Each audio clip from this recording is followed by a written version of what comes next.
The following is a presentation of the Eagles Sports Network.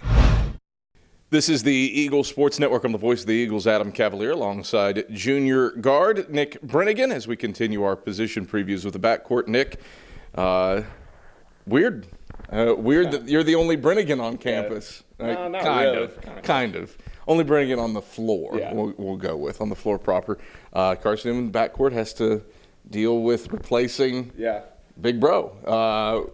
What's this like for you personally and team-wise? I mean, it was great playing with him for 3 years. Well, 3 years, but now having him as a coach, he was always a coach on the floor, and just having him as an ear on the sideline, listening to him, and then him giving us feedback, it's going to be huge for us this year. Your game last year felt stunted at times. Mm-hmm. You were hurt for much of the year, but once you got into the starting lineup, stupid good, all-conference caliber numbers, 16 points per game on a 50-45 slash line with 85 from the free throw. How have you continued that into the offseason while keeping the body, I suppose, intact? I mean, I just went through every up and down this year. Just a lot of confidence was built from that, just knowing that I can handle all adversity, and just took that into the offseason and kept it moving forward. The team, again, has to deal with a new point guard, but I would say the ceiling is sky high. Trey Hubbard, he felt like when Carson-Newman played Queens 2 years ago, all right, this guy's a problem. Yeah. He's going to be a problem in the league. Queens goes D1, don't have to deal with him anymore, and now he's here. What does he bring to the table? I mean, he's just a jet on the floor. He's probably the fastest guy in the region. He's going to change our transition offense. Defensively, I think he should be top 5 in the league in steals, caliber for Defense Player of the Year if he holds us to that standard. So, brings a lot of energy to both sides of the floor.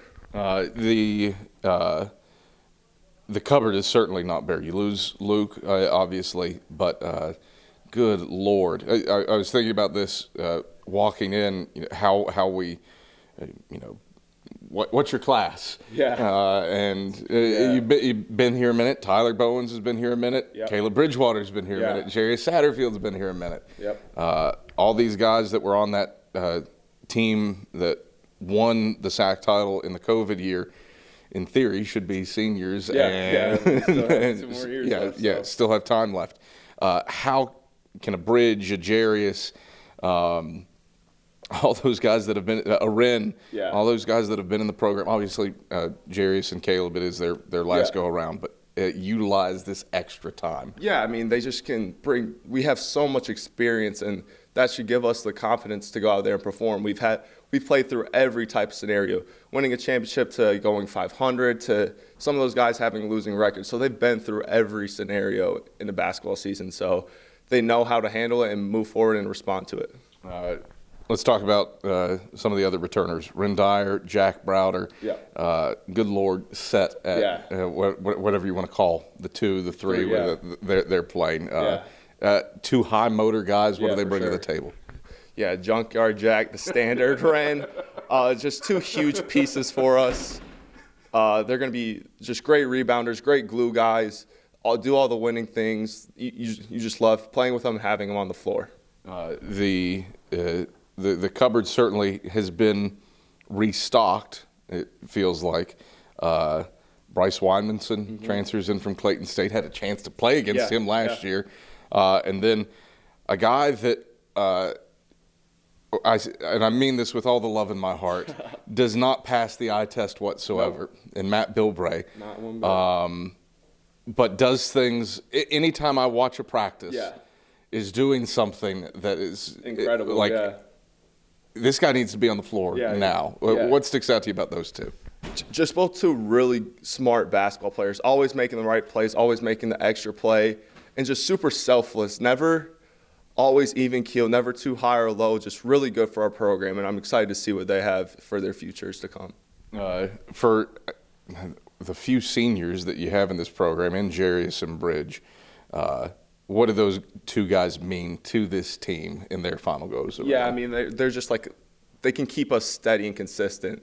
Kind of like what I've said, they've been through so much, and they know how to respond. They're vets. They're kind of old.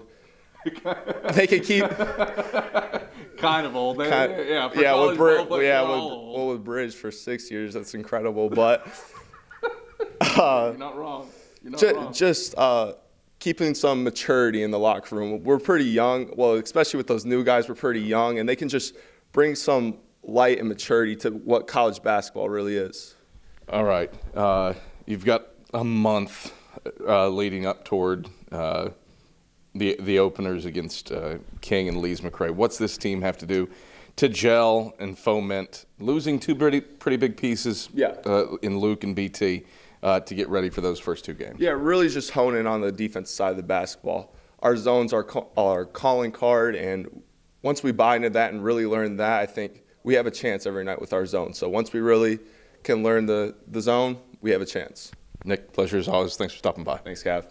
That is junior guard Nick Brenegan. I'm the voice of the Eagles, Adam Cavalier, and this is the Eagle Sports Network.